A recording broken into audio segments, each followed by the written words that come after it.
Welcome back to the Lawsome Sauce podcast, your go-to for breaking down today's most compelling legal stories that are shaping the foundations of tomorrow. I'm PJ. And I'm Harper. Today's episode takes us into the world of non-compete agreements, trade secrets, and the fight over industry knowledge. Our special guest today is Yaniv Adar, a partner at Mark Migdal Hayden. Yaniv is an experienced complex commercial litigator with particular interests in corporate divorce and restrictive covenants. Hi there. Thank you for inviting me onto the Lawsome Sauce podcast. It is great to be here. Welcome, Yaniv. Hi, Yaniv. Sit tight. Everyone will be picking Yaniv's brains later in the show. But first, PJ, tell us more about today's case. Of course. Today we're covering Allied Universal Corporation versus Given, pending in the 3rd District Court of Appeal in Florida. A case that highlights what happens when a former employee takes their insider knowledge to a direct competitor.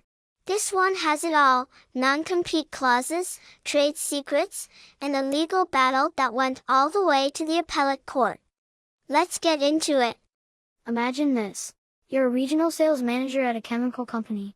You've spent years learning trade secrets, pricing strategies, and forming key client relationships. Then, you resign and immediately join a competitor. That's exactly what happened when Jeffrey B. Given left Allied Universal Corporation for Univar. Allied Universal is a Florida-based manufacturer and distributor of water treatment chemicals. Given was responsible for sales across multiple states, and his role gave him access to confidential business practices, pricing structures, and customer lists. In 2015, Given signed a non-compete agreement, agreeing not to compete within 150 miles of any Allied facility for 18 months should he leave the company.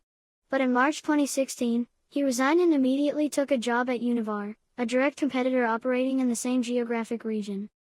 Allied saw this as a major threat and took legal action, filing for a preliminary injunction to enforce the non-compete agreement and prevent Given from working at Univar. At the trial level, the court denied Allied's request for an injunction, ruling that the company failed to prove irreparable harm. But Florida law, specifically Section 542.335, actually presumes irreparable harm when a valid non-compete agreement is violated. That's a big deal. The burden then shifts to the former employee, in this case, Given, to prove that no harm was actually occurring. But Given wasn't able to. Allied appealed the ruling, arguing that Given's access to trade secrets and key customer relationships created an undeniable risk of harm. And guess what? The Appellate court agreed. The 3rd District Court of Appeal of Florida ruled that Allied's evidence of harm was unrebutted. Given failed to prove that he wouldn't use Allied's confidential information to benefit his new employer. So, what did the Appellate court decide? It reversed the trial court's ruling and ordered the injunction to be reinstated. That meant Given was legally barred from working for Univar within the restricted geographic area for the remainder of his 18-month non-compete period. Let's bring our guest in. We invited Yaniv to talk about non-competes in Florida. Yaniv, what are your thoughts on this case? This ruling represents just how different Florida is from the rest of the country when it comes to enforcing restrictive covenants. There is no question that the national trend has been against enforcing restrictive covenants, with many states refusing to enforce them except for in specific and unique circumstances, or not at all. Florida, however, has bucked the trend and has been consistent in its enforcement of restrictive covenants. The Allied decision not only represents the state of Florida's policy of enforcing non-competition agreements, but also makes clear that if trial courts refuse to uphold that policy, then appellate courts will reverse those refusals and compel enforcement. And how does this ruling compare with the rest of the country? While Florida remains one of the few states willing to enforce restrictive covenants, Florida law makes clear that restrictive covenants must not only be supported by one or more legitimate business interests, but also that the restrictions are reasonably necessary to protect those interests. Said another way, simply making someone sign a non-compete does not make that agreement enforceable. Florida law still requires a company seeking to enforce a restrictive covenant to plead and prove why enforcement of those restrictions are necessary to protect a legitimate business interest. Will Florida courts always enforce non-competes in Florida? And are trade secrets one of those interests? Yes, but Florida law does not require someone to prove the existence of a trade secret as defined by Florida law. Trade secrets are treated differently under Florida law, and pleading and proving that the information taken qualifies as a trade secret is tough.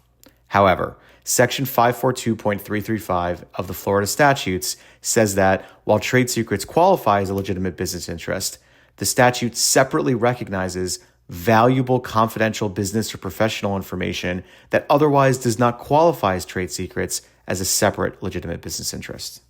Thank you, Yaniv. That means this ruling strengthens the legal power of non-compete agreements in Florida, setting a precedent for future cases involving trade secrets and direct competition. Let's break it down. What does this case mean for businesses and professionals? For employers, if you have valuable trade secrets and customer relationships, a well-drafted non-compete agreement can protect your business. This case proves that courts will enforce them if properly written. For employees, if you sign a non-compete agreement, know that Florida courts will likely enforce it. Thinking of joining a competitor? You might need legal advice first. For competitors, be careful when hiring employees with restrictive covenants. If you don't want to end up in court, do your due diligence before onboarding talent from a competitor. This case is a huge reminder that non-competes aren't just legal fine print. They can make or break a career move. That's a wrap on today's Lawsome Sauce podcast. Allied Universal versus Given is a prime example of how courts handle non-compete disputes in Florida, especially when trade secrets and customer relationships are involved. If you found this case interesting, subscribe, leave a review, and let us know your thoughts. Have you ever been impacted by a non-compete agreement? Share your experiences with us. And as always, Lawsome Sauce is for informational purposes only, and does not constitute legal advice. If you're dealing with a legal issue, talk to a lawyer. And anyway, you should never take legal advice from kids. Thanks for tuning in. Until next time, stay curious, and stay informed, and read the fine print before signing anything. See you next time.